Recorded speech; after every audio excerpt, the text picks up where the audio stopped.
ਵਾਹਿਗੁਰੂ ਜੀ ਕਾ ਖਾਲਸਾ ਵਾਹਿਗੁਰੂ ਜੀ ਕੀ ਫਤਿਹ। ਮੈਂ ਤੁਹਾਡੀ ਹੋਸਟ ਰੀਤ ਕੌਰ ਟੀਵੀ 84 ਪੈਨਲ ਡਿਸਕਸ਼ਨ ਦੇ ਵਿੱਚ ਤੁਹਾਡਾ ਸਾਰਿਆਂ ਦਾ ਸਵਾਗਤ ਕਰਦੀ ਹਾਂ। ਵਿਊਅਰਸ, ਅੱਜ 11 ਸਤੰਬਰ 2015 ਦਾ ਦਿਨ ਹੈ। ਅੱਜ ਤੋਂ ਠੀਕ 14 ਸਾਲ ਪਹਿਲਾਂ ਅੱਡ-ਅੱਡ ਦਹਿਸ਼ਤਗਰਦ ਹਮਲਿਆਂ ਦੇ ਵਿੱਚ 3000 ਤੋਂ ਜ਼ਿਆਦਾ ਬੇਗੁਨਾਹ ਲੋਕ ਮਾਰੇ ਗਏ ਸਨ।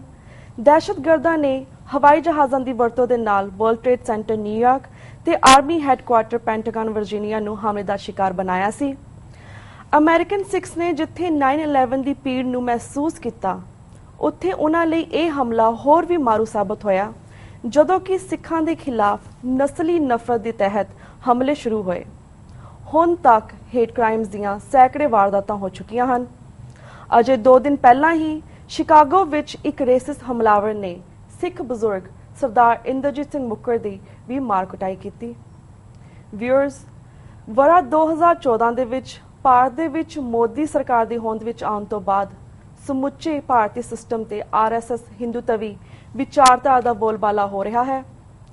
ਘੱਟ ਗਿਣਤੀ ਕੌਮਾਂ ਵੱਲੋਂ ਸਿੱਖਾਂ, ਮੁਸਲਮਾਨਾਂ, ਈਸਾਈਆਂ ਆਦਿ ਨੂੰ ਸਪਸ਼ਟ ਸੁਨੇਹਾ ਦਿੱਤਾ ਜਾ ਰਿਹਾ ਹੈ ਕਿ ਉਹ ਹਿੰਦੂ ਬਣ ਜਾਣ, ਨਹੀਂ ਤਾਂ ਨਾ ਮੰਨਣ ਦੀ ਸੂਰਤ ਦੇ ਵਿੱਚ ਇਸ ਦੇ ਨਤੀਜੇ ਭੁਗਤਣ ਲਈ ਤਿਆਰ ਰਹਿਣ।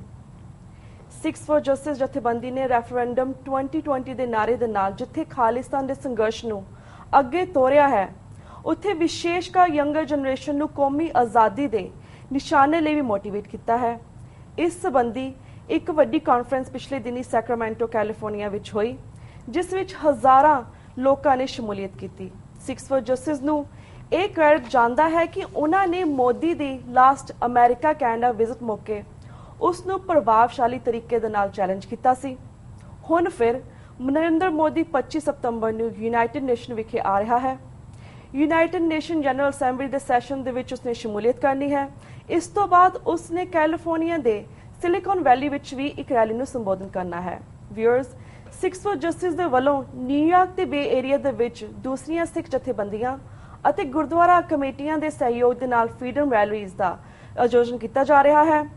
ਵਿਊਅਰਸ, ਅੱਜ ਦਾ ਸਾਡਾ ਇਹ ਪ੍ਰੋਗਰਾਮ 9/11 ਵਾਲੇ ਦਿਨ ਮਾਰੇ ਗਏ ਬੇਗੁਨਾਹ ਲੋਕਾਂ, ਸਮੁੱਚੇ ਸਿੱਖ ਆਜ਼ਾਦੀ ਦੇ ਸੰਘਰਸ਼ ਦੌਰਾਨ ਮਾਰੇ ਗਏ ਬੇਗੁਨਾਹ ਮਾਸੂਮ ਸਿੱਖਾਂ ਦੀ ਯਾਦ ਅਤੇ ਮੋਦੀ ਦੀ ਅਮਰੀਕਾ ਆਉਣ ਤੇ ਰੱਖੇ ਗਏ ਮੋਦੀ ਦੇ ਵਿਰੋਧ ਪ੍ਰੋਗਰਾਮ ਸੰਬੰਧੀ ਹੈ।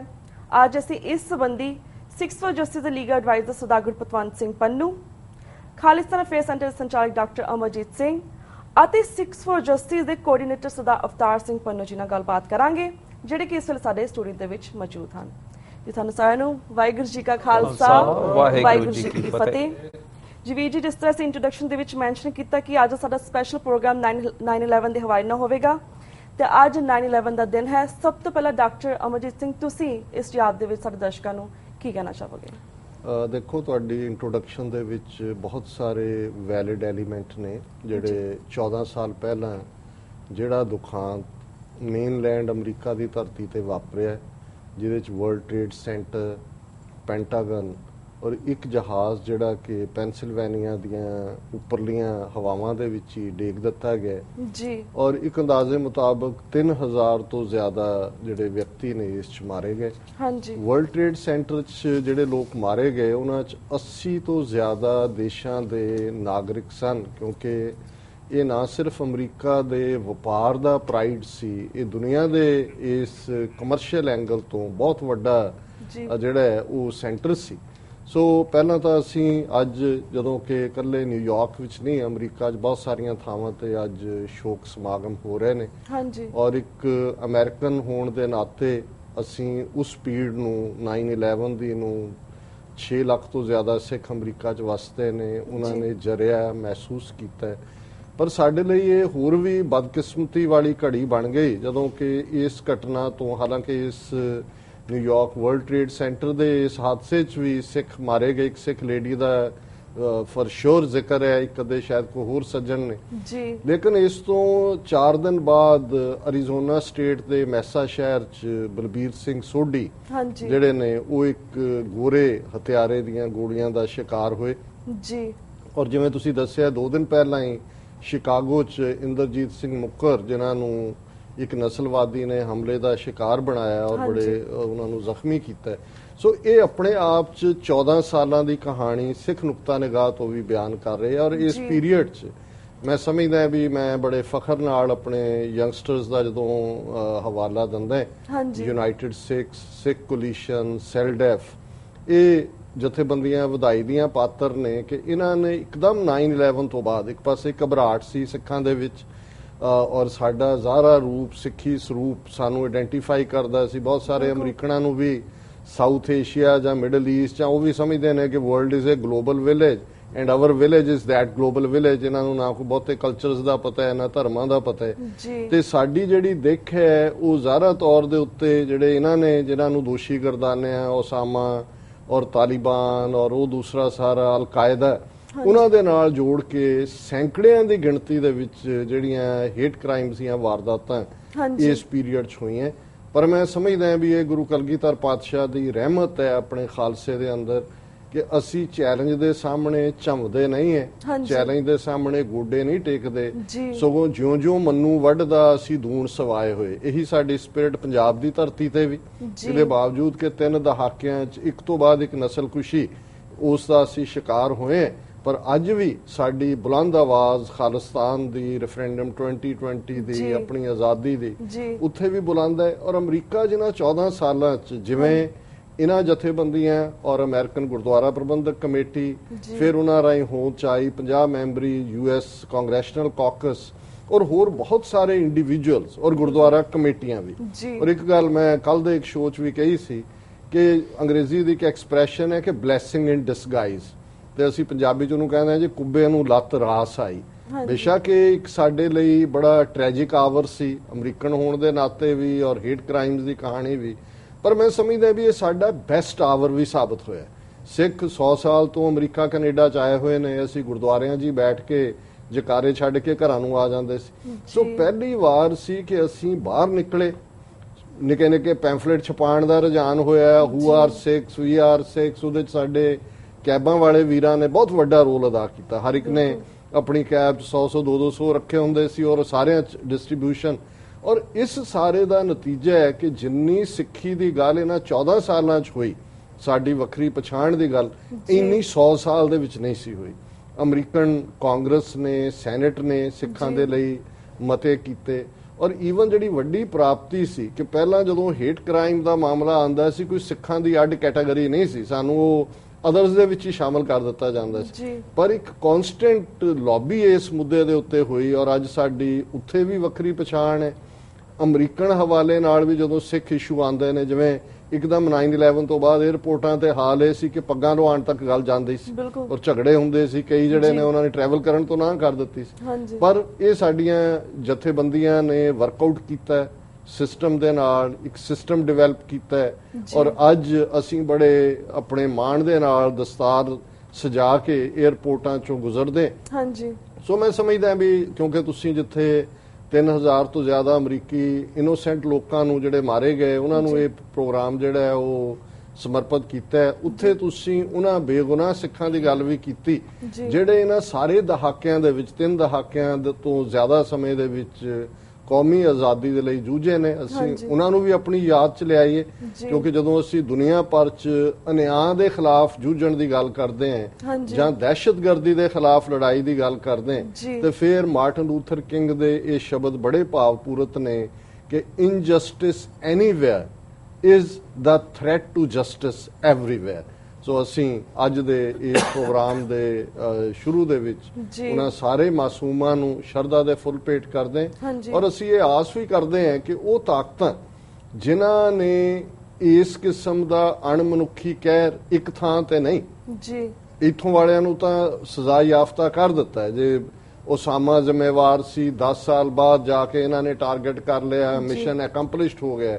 ਪਰ ਅਸੀਂ ਜੇ ਆਪਣੀ ਧਰਤੀ ਵੱਲ ਨਜ਼ਰ ਮਾਰੀਏ ਕਿ ਜਿਨ੍ਹਾਂ ਨੇ ਹਜ਼ਾਰਾਂ ਨਹੀਂ ਲੱਖਾਂ ਬੇਗੁਨਾਹ ਨੂੰ ਮਾਰਿਆ, ਉਹ ਪੰਜਾਬ ਹੋਏ, ਕਸ਼ਮੀਰ ਹੋਏ, ਨਾਗਾਲੈਂਡ ਹੋਏ, ਦਿੱਲੀ ਦੇ ਵਿੱਚ 31 ਸਾਲ ਬੀਤ ਗਏ ਨੇ, ਉਹਨਾਂ ਅਦਾਲਤਾਂ ਨੂੰ 31 ਸਾਲਾਂ 'ਚ ਕੋਈ ਦੋਸ਼ੀ ਨਹੀਂ ਲੱਭਿਆ। ਇੱਥੇ ਤਾਂ ਜੇ ਰੇਸ਼ੀਅਲ ਜਿਹੜਾ ਹੇਟ ਕ੍ਰਾਈਮ ਹੋਇਆ, ਮੈਸਾਵਾੜਾ ਕਰਨ ਵਾਲਿਆਂ ਨੂੰ ਵੀ ਫੜ ਲਿਆ ਗਿਆ, ਉਸ ਨੂੰ 2 ਸਾਲ ਦੇ ਵਿੱਚ ਟ੍ਰਾਇਲ 'ਚ ਮੌਤ ਦੀ ਸਜ਼ਾ ਦਿੱਤੀ। ਹਾਲਾਂਕਿ ਇੱਕ ਯੂਨੀਕ ਗੱਲ ਸੀ ਕਿ ਉਹਨਾਂ ਦੇ ਬਲਬੀਰ ਸਿੰਘ ਸੋਢੀ ਦੇ ਪਰਿਵਾਰ ਨੇ ਕਿਹਾ ਜੀ ਨਹੀਂ ਅਸੀਂ ਮੌਤ ਦੀ ਸਜ਼ਾ ਨਹੀਂ ਚਾਹੁੰਦੇ। ਇੰਦਰਜੀਤ ਸਿੰਘ ਮੁੱਕਰ ਦੇ ਉੱਤੇ ਜਿਹਨੇ ਹਥਿਆਰੇ ਨੇ ਅਟੈਕ ਕੀਤਾ ਵਿਦਨ ਆਵਰਸ ਉਹਨਾਂ ਨੂੰ ਫੜ ਲਿਆ। ਹੁਣ ਇੱਕ ਪਾਸੇ ਇਹ ਜਸਟਿਸ ਸਿਸਟਮ ਹੈ, ਸੈਲੂਟ ਟੂ ਦਿਸ ਸਿਸਟਮ, ਪਰ ਦੂਸਰੇ ਪਾਸੇ ਤੁਸੀਂ ਦੇਖੋ ਕਿਸ ਕਿਸਮ ਦਾ ਸਿਸਟਮ ਹੈ ਕਿ ਉਹ ਹੁਣ ਦੁਬਾਰਾ 2 ਦਿਨ ਪਹਿਲਾਂ ਉਹਨੂੰ ਜਗਦੀਸ਼ ਟਾਈਟਲਰ ਨੂੰ ਜਿਹੜਾ ਹੈ ਉਹ ਕਲੀਨ ਚਿੱਟ ਦਿੱਤੀ ਹੈ ਸੀਬੀਆਈ ਕੋਰਟਸ ਨੇ ਕਿ ਕੋਈ ਸਬੂਤ ਨਹੀਂ ਨੇ। ਸੋ ਮੈਂ ਸਮਝਦਾ ਹਾਂ ਵੀ ਦੁਨੀਆ 'ਚ ਇਹ ਜਿਹੜਾ ਅਨਿਆਂ ਤਾਂ ਹੈ, ਲੇਕਿਨ ਗੁਰੂ ਨੇ ਸਾਨੂੰ ਹਿੰਮਤ ਦਿੱਤੀ ਹੈ, ਬਲ ਦਿੱਤਾ ਹੈ, ਔਰ ਐਜ਼ ਏ ਸਿੱਖ ਸਾਡਾ ਫਰਜ਼ ਹੈ ਜਿੱਥੇ ਅਸੀਂ ਇਸ ਅਡਾਪਟਡ ਲੈਂਡ ਦੇ ਉੱਤੇ ਆਪਣੇ ਪੰਜ ਕਕਾਰੀ ਰੂਪ ਦੇ ਵਿੱਚ ਮਾਣ ਦੇ ਨਾਲ ਇੱਜ਼ਤ ਨਾਲ ਵਸਣਾ ਹੈ, ਉੱਥੇ ਅਸੀਂ ਸਾਊਥ ਏਸ਼ੀਆ ਦੇ ਵਿੱਚ ਵੀ ਜਿਹੜਾ ਅਨਿਆਂ ਦੇ ਖਿਲਾਫ ਜੂਝਣਾ ਔਰ ਆਪਣਾ ਘਰ ਖਾਲਿਸਤਾਨ ਬਣਾਉਣ ਦੇ ਲਈ ਜਿਹੜਾ ਸਤਤ ਸੰਘਰਸ਼ ਜਾਰੀ ਰੱਖਣਾ। ਜੀ ਬਿਲਕੁਲ ਬਿਲਕੁਲ। ਤੇ ਵੀਰ ਜੀ ਗੁਰਪਤਵੰਤ ਸਿੰਘ ਵੀਰ ਜੀ, ਤੁਸੀਂ ਇਸ ਬਾਰੇ ਕੀ ਕਹਿਣਾ ਚਾਹੋਗੇ, ਕਿਉਂਕਿ today is the 14th anniversary of 9/11। ਜੀ ਉਹਦੇ 'ਚ ਦੇਖੋ 2001 ਦੇ ਵਿੱਚ ਜੀ ਜਿਹੜਾ ਵਰਲਡ ਟ੍ਰੇਡ ਸੈਂਟਰ ਤੇ ਪੈਂਟਾਗਨ ਤੇ ਜਿਹੜਾ ਹਮਲਾ ਹੋਣਾ ਹੈ, ਹਾਂਜੀ, ਔਰ ਉਹਦੇ 'ਚ ਮਾਸੂਮ ਜਿਹੜੇ ਇਨੋਸੈਂਟ ਅਮਰੀਕਨਸ ਮਾਰੇ ਗਏ ਹਜ਼ਾਰਾਂ ਦੀ ਤਾਦਾਦ 'ਚ, 3000 ਤੋਂ ਦੀ ਕੋਈ ਉਹਨਾਂ ਦੀ ਲਗਭਗ ਸੀਗਾ ਸੰਖਿਆ। ਉਹਨਾਂ ਦਾ ਕੋਈ ਕਸੂਰ ਕੀ ਸੀ, ਲੇਕਿਨ ਇੱਕ ਹਮਲਾਵਰਾਂ ਨੇ ਹਮਲਾ ਕੀਤਾ ਤੇ ਉਹਨਾਂ ਨੂੰ ਮਾਰ ਦਿੱਤਾ ਗਿਆ।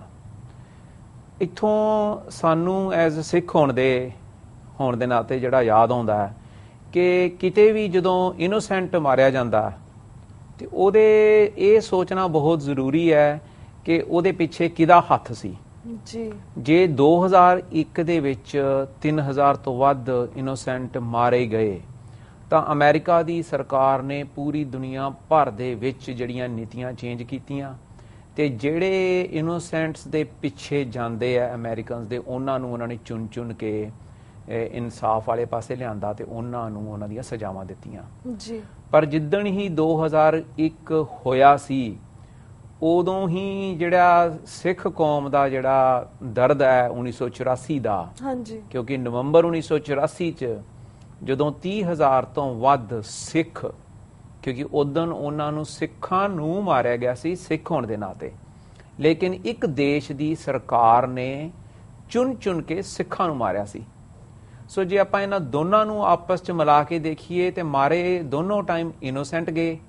ਇੱਕ ਵਾਰ ਮਾਰੇ ਗਏ ਦਹਿਸ਼ਤਗਰਦਾਂ ਨੇ ਹਮਲੇ ਦੇ ਵਿੱਚ, ਦੂਜੀ ਵਾਰੀ ਸਰਕਾਰ ਨੇ ਮਾਰੇ ਆਪ। ਸੋ ਸਿੱਖ ਕੌਮ ਜਿਹੜੀ ਹੈ ਉਹ ਹਮੇਸ਼ਾ ਹੀ ਕਿਸੇ ਵੀ ਜਗ੍ਹਾ ਤੇ ਜਦੋਂ ਜ਼ੁਲਮ ਹੁੰਦਾ ਹੈ ਉਹਦੇ ਖਿਲਾਫ ਆਵਾਜ਼ ਚੁੱਕਦੇ ਹੈ। 2001 ਤੋਂ ਬਾਅਦ ਲਗਾਤਾਰ ਆਵਾਜ਼ ਚੁੱਕੀ ਗਈ ਅਮਰੀਕਾ ਦੇ ਵਿੱਚ ਸਿੱਖ ਸੰਸਥਾਵਾਂ ਵੱਲੋਂ, ਔਰ ਦੂਸਰਾ ਹਿੱਸਾ ਜਿਹੜਾ ਨਵੰਬਰ 1984 ਦੀ ਸਿੱਖ ਨਸਲਕੁਸ਼ੀ ਹੈ ਉਹਦੀ ਆਵਾਜ਼ ਚੁੱਕਣ ਵਾਸਤੇ ਇੱਕ ਵਾਰੀ ਦੁਬਾਰਾ ਜਿਹੜਾ ਹੈ ਇੱਕ ਹੌਸਲਾ ਕੀਤਾ ਗਿਆ, ਦੁਬਾਰਾ ਐਫਰਟ ਕੀਤੀ ਗਈ ਔਰ ਨਵੰਬਰ ਨੂੰ ਸਿੱਖ ਨਸਲਕੁਸ਼ੀ ਤੱਕ ਪਹੁੰਚਾਉਣ ਨੂੰ, ਔਰ ਉਹਨੂੰ ਹਮੇਸ਼ਾ ਲਗਾਤਾਰ 2001 ਚ ਜਿਹੜਾ ਇੱਥੇ ਹਮਲਾ ਹੋਇਆ ਸੀ ਉਹਦੇ ਨਾਲ ਰਿਲੇਟ ਕਰਨ ਨੂੰ। ਡਿਫਰੈਂਸ ਹਮੇਸ਼ਾ ਯਾਦ ਰੱਖਣਾ ਹੈ ਕਿ ਇੱਥੇ ਜਦੋਂ ਕੋਈ ਵੀ ਜੁਰਮ ਹੁੰਦਾ ਹੈ, ਵਿਸਕਾਂਸਨ ਦੇ ਵਿੱਚ ਵੀ ਸਿੱਖਾਂ ਦੇ ਉੱਤੇ ਹਮਲਾ ਹੋਇਆ, ਹਾਂਜੀ, ਲੇਕਿਨ ਅੰਜਾਮ ਕੀ ਨਿਕਲਿਆ ਕਿ ਜਿਨ੍ਹਾਂ ਨੇ ਕੀਤਾ ਸੀ ਉਹਨਾਂ ਨੂੰ ਸਜ਼ਾ ਉੱਥੇ ਹੀ ਦਿੱਤੀ ਗਈ ਜੀ। ਔਰ ਈਵਨ ਅਮਰੀਕਾ ਨੇ ਆਪਣੇ ਜਿਹੜੇ ਝੰਡੇ ਆ ਸਿੱਖ ਕੌਮ ਦੇ ਨਾਂ ਤੇ ਉਹਨਾਂ ਨੇ ਥੱਲੇ ਕੀਤੇ ਕਿ ਅਮਰੀਕਨ ਸਿੱਖ ਮਾਰੇ ਗਏ ਸੀ। ਲੇਕਿਨ ਇਹ ਸਾਨੂੰ ਹਮੇਸ਼ਾ ਜਿਹੜਾ ਯਾਦ ਕਰਾਉਂਦਾ ਕਿ ਜੋ 30 ਸਾਲਾਂ ਦੇ ਵਿੱਚ ਸਿੱਖਾਂ ਦੇ ਉੱਤੇ ਨਸਲਕੁਸ਼ੀ ਹੋਈ ਹੈ ਔਰ ਇੱਕ ਨਸਲਕੁਸ਼ੀ ਜੋ ਅੱਜ ਵੀ ਸਿੱਖ ਕੌਮ ਦੀ ਜਾਰੀ ਹੈ। ਆਪਾਂ ਬਾਹਰ ਬੈਠੇ ਸਿੱਖਾਂ ਨੇ ਪੰਜਾਬ ਨੂੰ ਭਾਰਤੀ ਕਬਜ਼ੇ ਚੋਂ ਆਜ਼ਾਦ ਕਿਵੇਂ ਕਰਵਾਉਣਾ ਹੈ, ਅੱਜ ਦੇ ਦਿਨ ਆਪਾਂ ਨੂੰ ਇਹ ਜ਼ਰੂਰ ਅਹਿਦ ਲੈਣਾ ਚਾਹੀਦਾ ਕਿ ਜਿੱਥੇ ਆਪਾਂ ਬਾਹਰ ਬੈਠ ਕੇ ਸਿਟੀਜ਼ਨ ਬਣ ਗਏ ਆ, ਲੇਕਿਨ ਆਪਾਂ ਆਪਣੇ ਆਪ ਨੂੰ ਆਜ਼ਾਦ ਨਾ ਸਮਝੀਏ ਜਿੰਨੀ ਦੇਰ ਤੱਕ ਆਪਾਂ ਗੁਰੂਆਂ ਦੀ ਧਰਤੀ ਪੰਜਾਬ ਹੈ ਉਹਨੂੰ ਭਾਰਤੀ ਕਬਜ਼ੇ ਚੋਂ ਆਜ਼ਾਦ ਨਹੀਂ ਕਰਵਾਉਂਦੇ। ਜੀ ਬਿਲਕੁਲ ਬਿਲਕੁਲ। ਤੇ ਅਵਤਾਰ ਵੀਰ ਜੀ, ਤੁਸੀਂ ਇਸ ਬਾਰੇ ਕੀ ਕਹਿਣਾ ਚਾਹੋਗੇ? ਵਾਹਿਗੁਰੂ ਜੀ ਕਾ ਖਾਲਸਾ, ਵਾਹਿਗੁਰੂ ਜੀ ਕੀ ਫਤਿਹ। ਸਭ ਤੋਂ ਪਹਿਲਾਂ ਮੈਂ TV 84 ਦਾ ਧੰਨਵਾਦ ਕਰਦਾ ਹਾਂ ਕਿ ਜਿਹੜੇ ਅਹਿਮ ਮੁੱਦਿਆਂ ਨੂੰ ਟਾਈਮ ਸਿਰ ਲਿਖ ਕੇ ਜਿਹੜੇ ਆਉਂਦੇ ਨੇ ਜੀ, ਸਾਰੀ ਟੀਮ ਇਹ ਵਧਾਈ ਦੀ ਪਾਤਰ ਆ। ਅੱਜ ਤੋਂ 14 ਸਾਲ ਪਹਿਲਾਂ ਜਿਹੜਾ ਜਿੱਥੇ ਆਪਾਂ ਬੈਠੇ ਆ ਨਿਊਯਾਰਕ, ਜਿਹਨੂੰ ਦੁਨੀਆ ਦੀ ਰਾਜਧਾਨੀ ਕਿਹਾ ਜਾਂਦਾ ਜੀ, ਉਸ ਦੇ ਵਿੱਚ ਦਹਿਸ਼ਤਗਰਦਾਂ ਨੇ ਜੋ ਹਮਲਾ ਕੀਤਾ, ਜਿਹਨੂੰ ਟਵਿਨ ਟਾਵਰ ਕਹਿੰਦੇ, ਵਰਲਡ ਟ੍ਰੇਡ ਸੈਂਟਰ ਕਹਿੰਦੇ ਆ, ਹਾਂਜੀ, ਜਿਹੜਾ ਸਭ ਤੋਂ ਵੱਡਾ ਟੂਰਿਸਟ ਪਲੇਸ ਵੀ ਸੀਗਾ ਤੇ ਜਿਹਦੇ ਵਿੱਚ 2 ਲੱਖ ਤੋਂ ਵੱਧ ਲੋਕ ਕੰਮ ਵੀ ਕਰਦੇ ਸੀ ਜੀ, ਤੇ 30,000 ਦੇ ਲਾਗੇ ਚਾਗੇ ਜਿਹੜਾ ਲੋਕਾਂ ਨੂੰ ਮਾਰ ਦਿੱਤਾ ਗਿਆ। ਉਹ ਅਸੀਂ ਉਹਨਾਂ ਵੀਰਾਂ ਨੂੰ ਅੱਜ ਆਪਣੀ ਸ਼ਰਧਾ ਦੇ ਸੁਮਨ ਜਿਹੜੇ ਆ ਉਹ ਭੇਟ ਕਰਦੇ ਆ ਜੀ, ਜਿਹੜੇ ਥਾਂ ਥਾਂ ਤੇ ਕਿਤੇ ਵੀ ਦਹਿਸ਼ਤਗਰਦਾਂ ਦੇ ਹੱਥੋਂ ਮਾਰੇ ਗਏ ਨੇ ਉਹਨਾਂ ਸਿੱਖ ਵੀਰਾਂ ਨੂੰ ਵੀ। ਹਾਂਜੀ। ਮੈਂ ਕਿਹਾ 2 ਸਿੱਖ ਸੀਗੇ ਜਿਹੜੇ ਮਤਲਬ ਵਰਲਡ ਟ੍ਰੇਡ ਸੈਂਟਰ ਦੇ 9/11 ਨੂੰ ਜਿਹੜੇ ਆ ਉਹ ਵਰਲਡ ਟ੍ਰੇਡ ਦੇ ਵਿੱਚ ਮਾਰੇ ਗਏ ਸੀਗੇ। ਹਾਂਜੀ। ਉਹਨਾਂ ਪਰਿਵਾਰਾਂ ਦੇ ਨਾਲ ਤੇ ਬਾਕੀ ਜਿਹੜੇ 30,000 ਉਹਨਾਂ ਨਾਲ ਅਸੀਂ ਤਹਿ ਦਿਲ ਤੋਂ ਹਮਦਰਦੀ 3000 ਹਾਂਜੀ 3000 ਸੌਰੀ 3000 ਉਹਨਾਂ ਦੇ ਨਾਲ ਅਸੀਂ ਹਮਦਰਦੀ ਆਪਣੀ ਜਿਹੜੀ ਆ ਉਹ ਕਰਦੇ ਆ ਜੀ। ਉਦੋਂ ਤੋਂ ਲੈ ਕੇ ਅੱਜ ਤੱਕ ਹਰ ਗੁਰਦੁਆਰਾ ਸਾਹਿਬ ਦੇ ਵਿੱਚ ਮੇਰੇ ਖਿਆਲ ਕੈਂਡਲ ਵਿਜੇ ਸ਼ਾਮ ਨੂੰ ਜਿਹੜਾ ਹੁੰਦਾ ਵਾ।